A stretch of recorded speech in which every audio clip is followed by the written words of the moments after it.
Once you lock in those vanishing points, you are kind of bound by those. Everything has to follow the law of those vanishing points.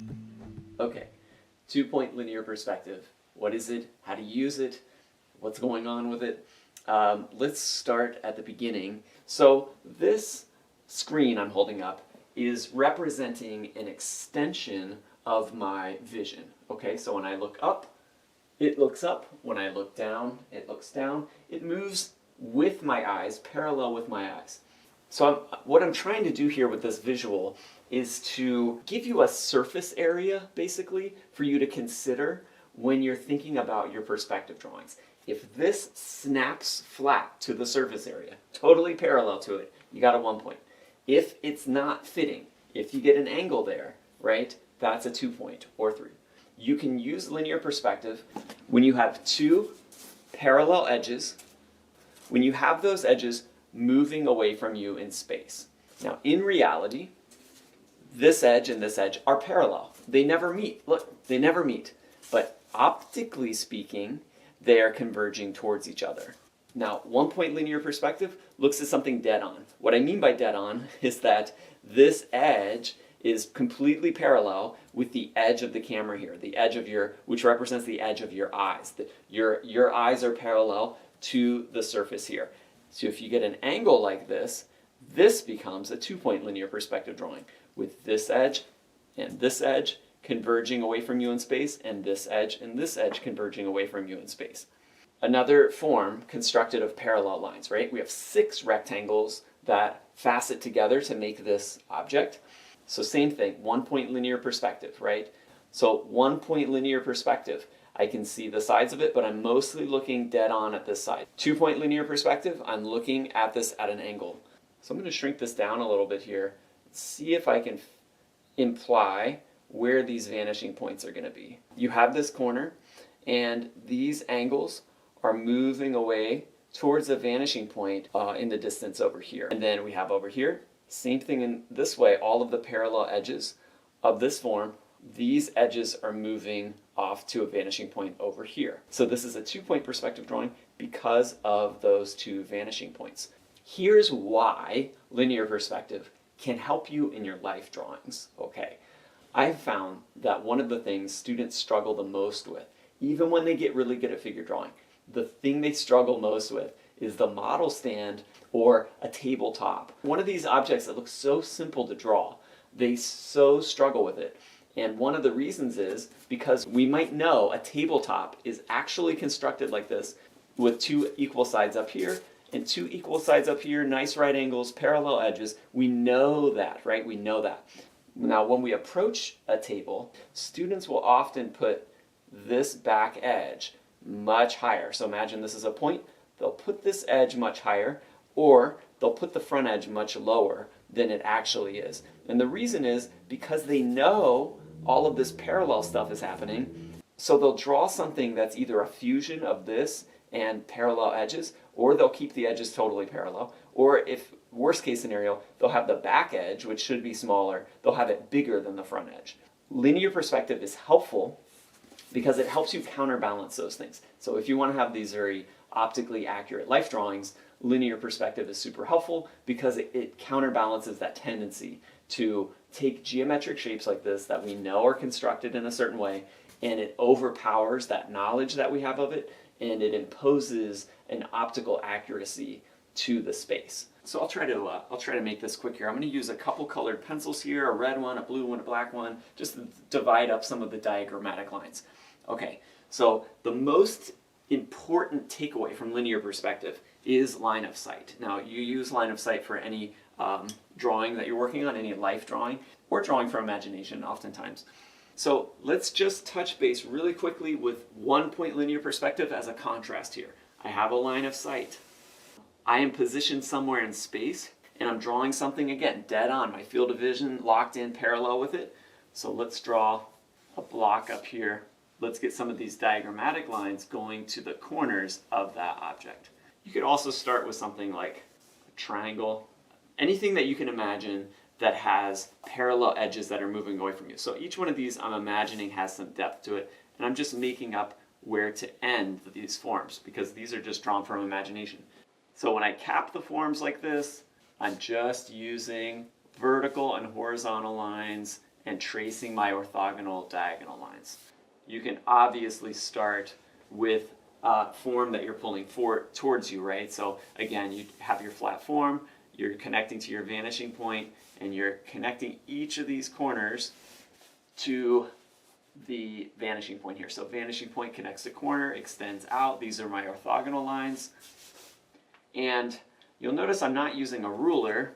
It's better for students to be able to see that even when you're not absolutely perfect with a ruler, the effect is still going to work. Quick, scrappy tiled floor. Imagine some art on the walls over here, a window, whatever you want. So my string, which I can use for the 2-point demo here as well, if you connect your string to the vanishing point, swing it around, you can see how close or how far off you are on all of your angles. Should art be something that you can check like this? Again, I'll leave that up to you to decide. All right, let's look at 2-point perspective. I think that's why you're here. So I'm going to do this in 2 different styles from imagination, and then I'm going to do one from a life reference. Now, in truth, the 2 vanishing points that you want to put on your paper often don't fit on your paper. So they're typically outside, depending on the scale of your drawing, they're typically outside of your drawing or only very close to the edge of it. And the closer those 2 vanishing points are, the more squished and weird your drawing's going to look. In general, you want to have a kind of nice spacing between those vanishing points.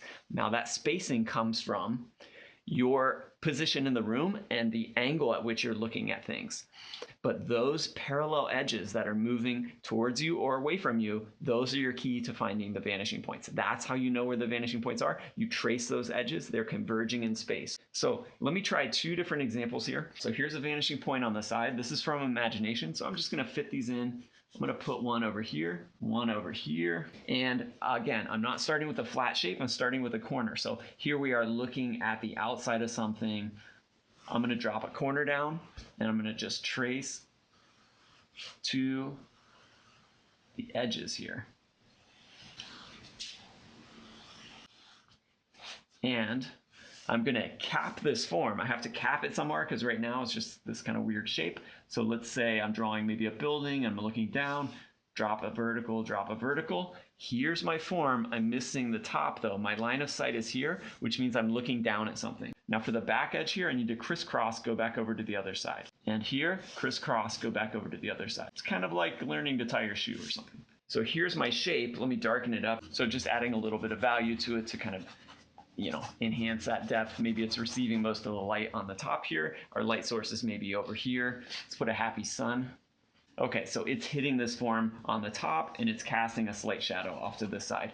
Imagine your line of sight is the bottom of a building. So you're like laying on the ground. You're like an ant or something. Here's the corner again, but the corner now is stuck to my line of sight. So that means the left and right side of this building are on my line of sight, which means they are horizontal. I'm going to cap the building again.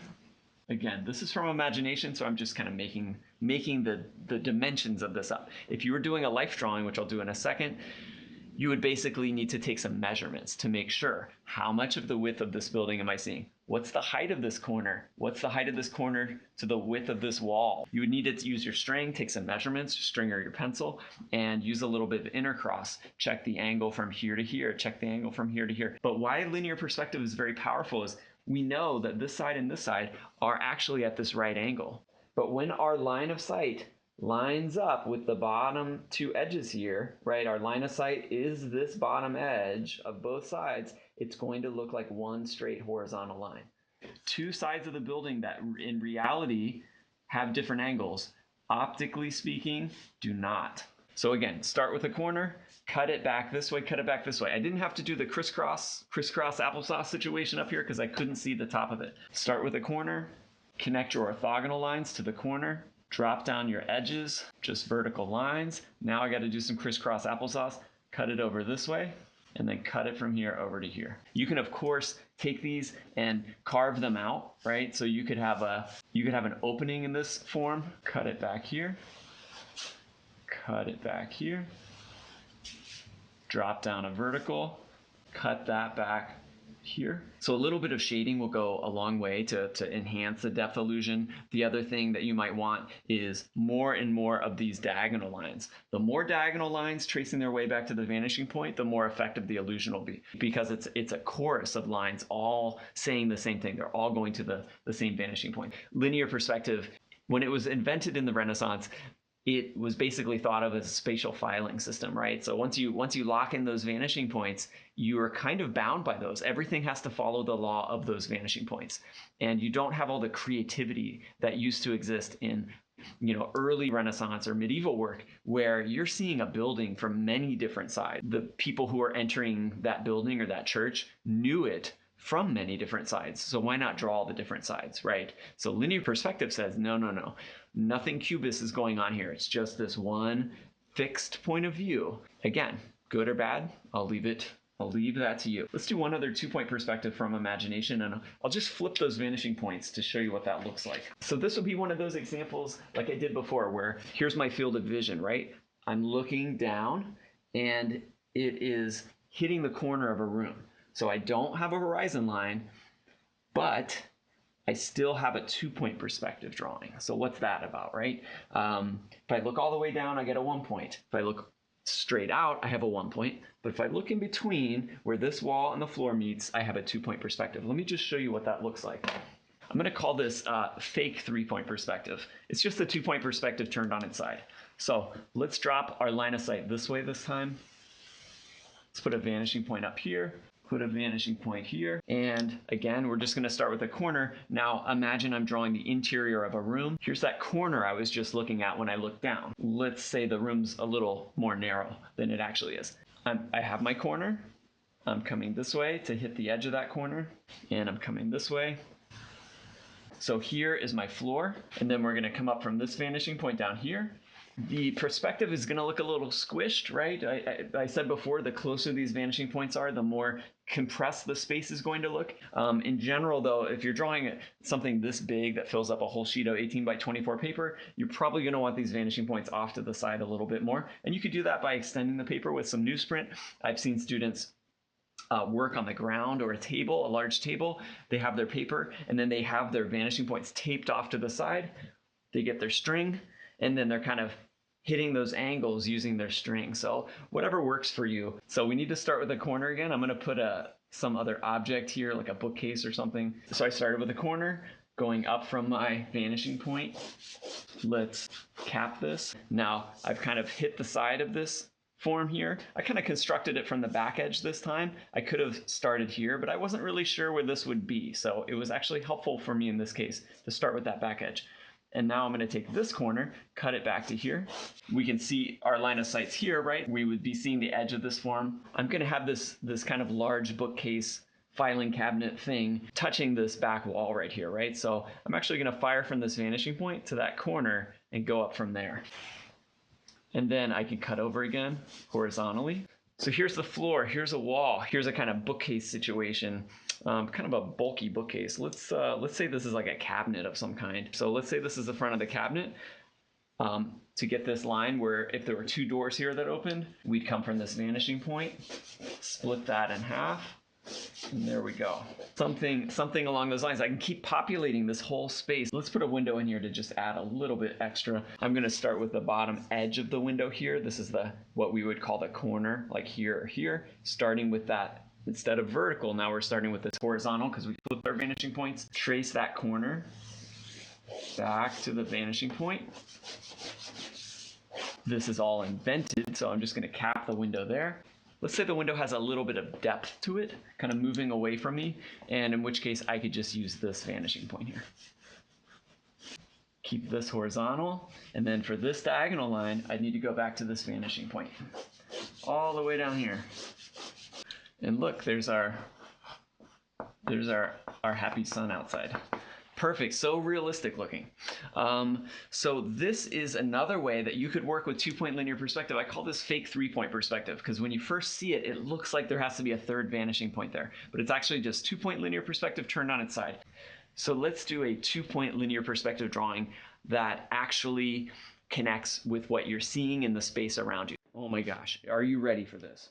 I hope so. All right, let's talk about pulling it towards us, okay? So now we're inside of a space, okay? And instead of like the 1-point perspective drawing, instead of looking flat at a wall, you're now looking at a corner. The less you move your head all around, the better, okay? I'm going to draw a slightly smaller perspective drawing. And the reason is because I want to leave a little extra space off the side for my vanishing points, okay? I find that what is the most successful with students is doing a smaller drawing at first, just to see how far those vanishing points are away. With my students, we did something about 8 by 6. And again, 8 by 6 scales to 18 by 24 nicely. I'm just going to guess what 8 by 6 is here. So we need to bring a corner in here. This is an interior space. Okay, here's my corner. Now, if I'm actually in this space and I want to have a drawing that has some fidelity to what I'm actually seeing, I need to account for my line of sight in the space. That's my height between the ceiling and the floor. The ceiling and the floor, right? Where is my line of sight here? I'm standing in a space that has a low ceiling, so my line of sight is actually a little above the middle of the room, the vertical center of the room. Okay, so here's my line of sight. Here's my corner. Look around at the room that you're in. Look at a corner. Keep your gaze fixed in that direction and ask yourself where your line of sight would be in relationship to that corner. Okay, so step 1, corner. Now we need to take our string and take a look at those angles we're seeing. What's the angle of where the right wall meets the floor? What's the angle of where the right wall meets the ceiling? For me, it's a very gentle angle, and I'm going to force it onto my paper, but it's going to be quite far out. So one vanishing point for me is going to be a little further out, and the other is going to be a little closer in here. So I'm going to place a vanishing point here. Here's one vanishing point, okay? And just let that angle, just let it kind of be. Try to bring that angle into this. Mine is slightly overstated because this vanishing point is a little closer than it should be. And then you would find the bottom edge. Again, you're holding up your string, you're just getting these angles, and wherever these two angles cross, that's got to be approximately your vanishing point. Okay, so these blue lines are my orthogonal lines. So the right wall, here's the tricky thing. Right wall is determined by the left vanishing point. Okay, right wall drawn by left vanishing point. Left wall is going to be drawn by this one. And when I check these angles, it's just so much more clearly a steep angle for me here. Woo, very messy. So you notice this vanishing point is actually pretty close to this edge over here. I'm going to put it, make sure it's right on this line here, my line of sight. And now this is kind of a hot mess of diagrammatic lines. So let's bring in the black here to show you what I'm actually drawing, okay? So here's my floor, here's a wall, here's a wall. All of these should be going, let's check ourselves here. This should be a little lower. That's pretty good. That's pretty good. That's pretty good. So again, you can kind of test, check your own drawing out here and see how well you're doing. So I sometimes find that students will get the walls okay. They can get like this kind of crisscrossing thing okay, but then they'll have trouble with the door or the windows or whatever. They'll kind of go back to like what they think those angles should be instead of following the vanishing points, or they'll reverse them. They'll draw the door going back to this vanishing point or something like that. So if I'm drawing this, if there's a door here, I could start with either corner really. I'm going to start with this corner, and I'm going to hit that corner and come towards me a little bit. I already have this angle here, and then I'm just going to drop a vertical down. Okay, so here's where the door is. Little doorknob, little lock situation, something along those lines. There's also a couple windows here, so same thing. The piano actually would start in this area. Let's start it with a corner. Now, where's the piano in relationship to the room? I would need to check the corner of the piano, this point. What's the angle to get to the door? What's the angle to get to this, that, and the other? I would need to check those things. And so I would use my string. I would check some angles. Yeah, this is actually fairly close. The top corner here lines up pretty much with this edge of the door. So that's got to actually be somewhat close. Let me throw the piano in here. Orthogonal line. So I start with the corner. The corner is outside of my composition, but who cares? I'm cutting over to this vanishing point. So all of the edges of this piano need to all of these forms, they're nice and parallel. They need to go back to the vanishing points. And the top of the piano, very close to my line of sight from where I'm standing right now. So that means this line is going to be horizontal. Now, in reality, there's more detail to this piano. I'm just kind of using some simplified forms to speak to the shape of the piano. So here's an interior space. We got a floor, ceiling, we got walls, we could add some shading. The more of these diagonal lines going to the vanishing points, the better. I think this one does a pretty good job, even without too much shading here. Why I like this kind of cropped view, in addition to the fact that it gives us that space for our vanishing points, why I like this is it starts to talk about framing. Like, where do we want to kind of crop things? Where do we want to make those creative decisions and let things go off the paper? So not only is it about 2-point perspective, but this framing device allows us to start thinking of composition a little bit more. I hope you can kind of take this and run with it and do something really interesting to it. Does 2-point linear perspective make your drawings great?